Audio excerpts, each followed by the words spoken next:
Hi, everybody. Welcome back to Charlie's Garage. Today's topic that we're going to talk about is an important part of a diesel engine because of the compression ignition. The heat that's generated in a diesel can get pretty extreme, and that heat can have a negative impact on oil. When oil gets hot, it will change in viscosity, it will have issues losing its additive package and a lot of other issues that we don't want to deal with when it comes to the oil getting too hot. So, what we're going to talk about today are oil coolers. Now, oil coolers are put onto diesel engines so that the oil can get cooled down by transferring its heat to coolant. So, how does that work? So, this one right here, this is off of an International DT466. And this is going to be located right by the oil filter module. And it's mounted onto the engine just like this. So if you looked at the side of the engine, you would see this stuff sticking out of it, right? So what this does is if you look at the back side of this, you see 4 holes, right?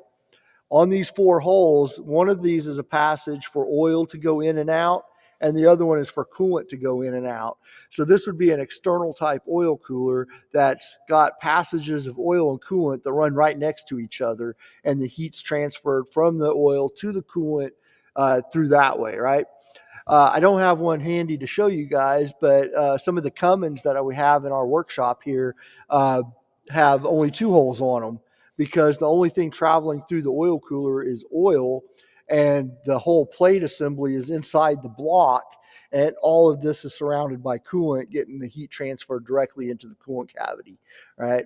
So with the oil coolers, one of the things we talk about with these is the fact that their main purpose, like I said at the beginning of the video, is to extend the life of the oil, helping keep it cooler so it doesn't break down as much. Uh, so that's the purpose, right? The things that can go wrong with an oil cooler primarily is it is exposed to a high heat load, and there can be potential for it to stress and crack. And if you have any kind of cracks in an oil cooler, well, you can imagine if you have oil and coolant running right next to each other, one thing you don't want to have happen in your engine is have oil floating around in your coolant, or especially have a bunch of coolant diluting the oil in your oil pan. So one of the things you would do is, let's say you were just doing your daily check on your engine and you pulled the dipstick out and noticed that it looked like chocolate milk because there's a bunch of water and coolant getting mixed in with that oil. This would be one of the components that you would suspect would be responsible for that. You got the normal suspects that you would expect from cross contamination of oil and coolant, such as the head gasket, the cracked head on sleeved engines. It could be a problem with an O-ring causing the coolant to leak through the O-ring to the oil pan. Air compressors have been known to be the cause of some of that. But on diesel engines, this is a common culprit for that. Especially if you don't maintain your system well enough and you don't maintain the cooling system additives, and you have cavitation issues, you have corrosion, acidity, pH levels in the coolant can eat these things. Bunch of different ways that can cause it to fail. But so if you did suspect that this cooler was the reason for it, then somewhere in your troubleshooting methodology, you'll come across taking this thing off. And what they do is they make plates. Different OEMs have different plates that you can buy from a Cummins or from International that are designed for their oil coolers. You can also go to a third party like OTC and order oil cooler test plates that are kind of interchangeable and adaptable, but not as specific to the oil. But anyway, that plate would mount here and bolt onto this guy.